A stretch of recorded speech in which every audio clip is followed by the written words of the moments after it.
Өнөөдөр би та бүхэнд эртний хүмүүс шүдгүү болохоос аж боломжтой бүх материалаар хиймэл шүд хийж байсан түүхийг үзүүлэх гэж байна.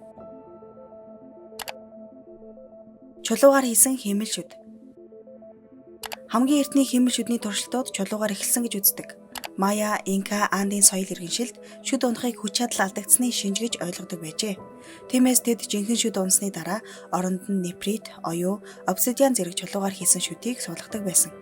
Археологчид хүний гавлын яснаас жинхэнэ шүд байхгүй, харин чулуугаар хийсэн шүдтэй бодит олдврыг илрүүлсэн. Чулууг яг шүдний хэлбэрт оруулж шүдний огт суулгадаг байсан ба ийм шүдийг ихэвчлэн дайчид, язгууртнууд хэрэглэдэг байжээ. Энэ нь хиймэл шүдний түүхэн дэх хамгийн эртний инженерийн оролдлого болсон юм. Хясаа болон сувдаар хийсэн хиймэл шүд.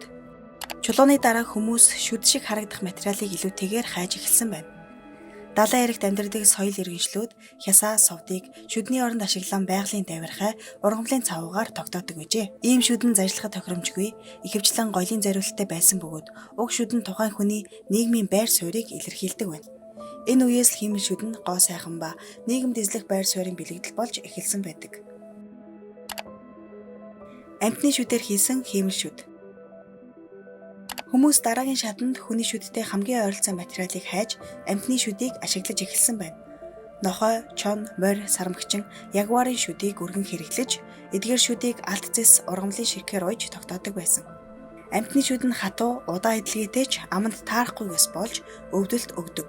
Зарим амьтны шүд хурцтвал амны зөөлөн эдийг мөн гэмтээдэг байжээ.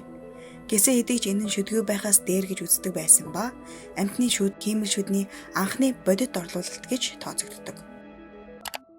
Хүний шүдээр хийсэн хиймэл шүд. Дараагийн том алхам бол өөр хүний шүдийг өөрийн аманд суулгах явдал. Этрускийн соёлд хүний шүдийг алтан утсаар уйж хиймэл шүд хийдэг байсан ба энэ уламжлал хожим Ром болоод Европ даяар тархжээ. Шүдийг ихэвчлэн найз нөхөд, төрөл садан эсвэл нас барсан хүний шүдийг авч ашигладаг байжээ. Дайны дараа олон цэргийн шүдийг бөөнөр нь цуглуулдаг байсан гэж их сурвалжид мөн тэмдэглэн үлдээсэн байдаг. Харагдах байдал нь маш сайхан ч халдвар их тархдаг байсан нь ойлгомжтой. Олон хүн хиймэл шүднээсээ болж хүнд өвчин туссан ч тухайн үеийн хамгийн жинхэнэ мэд шийдэл нь энэ байлаа. Модоор хийсэн хиймэл шүд. 16 дугаар зуунд Японд дэлхийн анхны иж бүрэн модоор хийсэн хиймэл шүд бий болсон. Модон шүдийг усанд эсвэл зөгийн баланд хийн дэвтээж аманд тааруулдаг байсан ба зарим нь маш нарийн хийцтэй жинхэнэ шүд шиг харагддаг байв. Гэхдээ модон шүдийг удаан хэрэглэл муудаж үнэр гардаг ба идэх, зажлахад тохиромж муутай байсан ч тухайн үедээ хамгийн дэвшилтэт технологи нь энэ байжээ. Модон шүд нь орчин үеийн хиймэл шүдний иж бүрэн загварын эхлэл юм. Шаазан хиймэл шүд. Эртний хүмүүс шүдний өнгөтэй төстэй материал хайж гоо сайхны зориулалтаар шаазан шүдийг ашиглаж эхэлсэн. Шаазан нь цагаан гялалдсан тул жинхэнэ шүд шиг харагддаг байсан.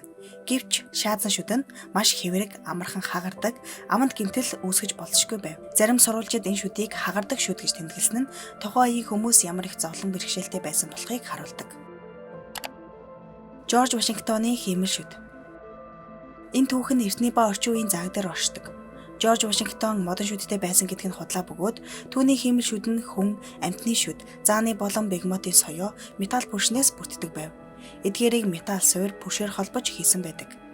Энэ шүд нь хүмүүст эвгэн мэдрэмж төрүүлэхээс гадна өвдөлт ихтэй байсан гэдэг. Жорж Вашингтон загталтаа шүднээсээ болж зовж буйгаа тэмдэглэн үлдээсэн байна. Ярих энийхэд төвөгтэй байсан энэхүү шүд нь өнөө цагт музейд хадгалагдаж байгаа. Жорж Вашингтоны шүд бол эртний хиймэл шүдний төгсгөлийн жишээ юм. Хүн төрлөختөн шүдгүү болохоос аж биеийг хамгаалах, гоё харагдах сонирхлоор хиймэл шүд болон шүдний технологиг үеэс үед хөгжүүлсээр ирсэн.